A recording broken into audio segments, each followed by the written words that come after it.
À ce moment, nous sommes à Lubutu, le chef-lieu du groupement de l'Abika. C'est pour une cérémonie de remise officielle de nos arrêtés qui nous ont été livrés par le gouverneur, son Excellence, Monsieur le gouverneur de la province, vis-à-vis des CFCL, des forêts, des concessions de forêts des communautés locales.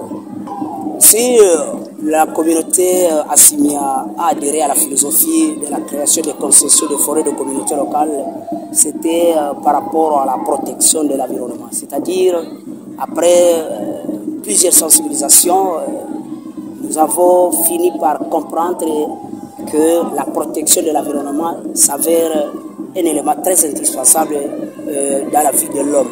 C'est pour cette raison que nous avons jugé utile que nous puissions adhérer dans cette philosophie pour que nous puissions gérer durablement et d'une manière rationnelle nos forêts et que nous puissions profiter aussi de nos richesses pour le relèvement ou le développement de notre économie. La sous-information, bon, si je peux le dire en premier lieu, la sous-information c'est aussi, je peux dire, une maladie. Et quand quelqu'un n'est pas informé au sujet de quelque chose, ce qui est important est que l'on puisse d'abord s'informer davantage. Et certaines personnes, ce n'est pas tout le monde, sont en train de dire que nous avons vendu les terrains, mais nous, ce que nous sommes en train de faire se retrouve dans la loi forestière à son article 22. C'est là où le législateur a donné, disons, la brèche à la communauté de pouvoir demander auprès du gouvernement pour que le gouvernement puisse accorder à cette communauté leur terroir qu'ils sont en train de gérer selon la coutume. Mais pour une garantie, il faudra que l'on puisse maintenant procéder à faire la demande pour que l'autorité provinciale puisse livrer un arrêté qui pourra garantir à cette communauté le droit de jouissance à perpétuité.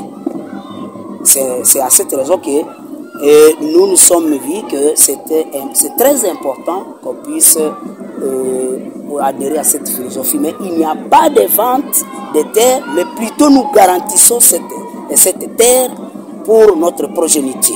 Je voudrais seulement porter à la connaissance de toutes les autres communautés restantes que la mauvaise information que les gens sont en train de véhiculer, soi-disant qu'on est en train de vendre les terres, c'est d'abord une fausse information.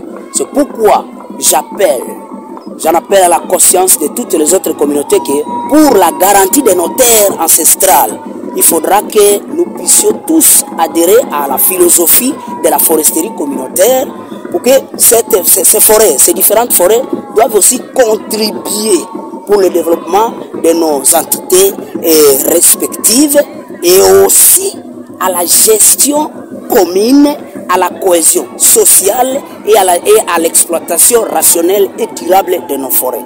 Et quand on a le titre d'abord, on a le titre ou l'arrêté, ça garantit qu'on ne peut plus affecter cette terre à une société X ou Y pour faire de l'exploitation sans le consentement de cette communauté. La logique de l'adhésion à cette philosophie est que nous puissions profiter des richesses qui se trouvent dans nos forêts.